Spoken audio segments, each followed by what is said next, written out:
రోడ్లపై గుళ్ళు గోపురాలు నిర్మాణం చేపట్టొద్దన్నారు మంత్రి తుమ్మల నాగేశ్వరరావు. అలాంటి నిర్మాణాలతో ట్రాఫిక్ ఇబ్బందులు వస్తాయన్నారు. ఖమ్మం అల్లీపురంలో రోడ్డు విస్తరణ పనులకు మంత్రి తుమ్మల శంకుస్థాపన చేశారు. రోడ్లపైకి ఉన్న ర్యాంపులను తొలగించాలని అధికారులను ఆదేశించారు. ర్యాంపుల కారణంగా రోడ్ల విస్తరణపై ప్రభావం పడుతుందన్నారు తుమ్మల. ఈ గారు మంచిగా నీట్గా మరీ వంకలు ఉంటే కొద్దిగా మాట్లాడుకొని తిన్నగా చేసేయండి. వేసిన పని 10 కాలాల పాటు ఉండాలి. కాబట్టి ఇప్పుడు వేసేటప్పుడే మీ రోడ్డు ఎంత ఎడల్పు ఉండాలి. ఇప్పుడు డబుల్ రోడ్డు వేస్తున్నారు, రోడ్డు దాకా గోడలు కడుతున్నారు, రోడ్డు మీదకి ర్యాంపులు కడుతున్నారు. అవి ఒప్పుకోవద్దు. కార్పొరేషన్లో ఉన్న వాళ్ళు అందరూ కూడా, కార్పొరేటర్ కూడా చాలా మంది ఉన్నారు. రోడ్డు మీదకి ర్యాంపు కడితే సైడ్ కాలువ లేకుండా నీళ్లు ఎడిపోతాయి. ఆ నీళ్లు మళ్ళీ రోడ్డు మీదకి వచ్చి ఇంకోటి దగ్గరికి పోతాయి. అందుకనే కమిషనర్ లేడు కానీ నేను ర్యాంపులు మొత్తం పగలగొట్టమంటున్నా. స్టార్ట్ చేయటం కాదు తల్లి, ఒక్కొక్క రోడ్డు క్లియర్ చేయండి, డ్రైన్ కట్టండి, వాళ్ళకి సౌకర్యంగా ఉండాలి. ర్యాంపులు రోడ్డు మీదకి రావద్దు.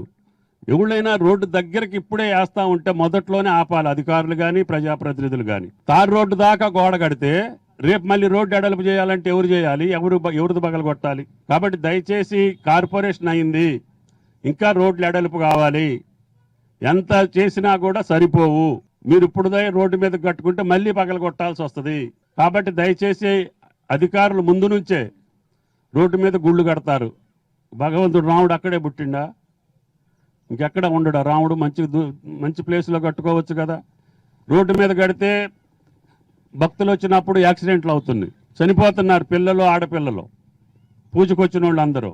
రోడ్డు మీదనే దేవాలయాలు కట్టుకుంటే అది ఎవరికి సుఖం? దేవుడికి సంతోషమా? నేను ఖమ్మం నుంచి అశ్వరాపేట దాకా ఉన్న ఆంజనేయ స్వామి గుళ్ళు కూడా మార్చేసిన. మెయిన్ రోడ్డు మీద ఒక గుడి ఉంచలా, ఒక విగ్రహం ఉంచలా.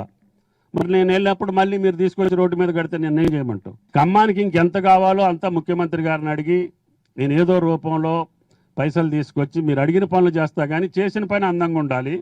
10 కాలాల పాటు మీకే కాదు, మీ బిడ్డలకి, మీ మనవాళ్ళు కూడా ఆనందంగా ఉండాలి.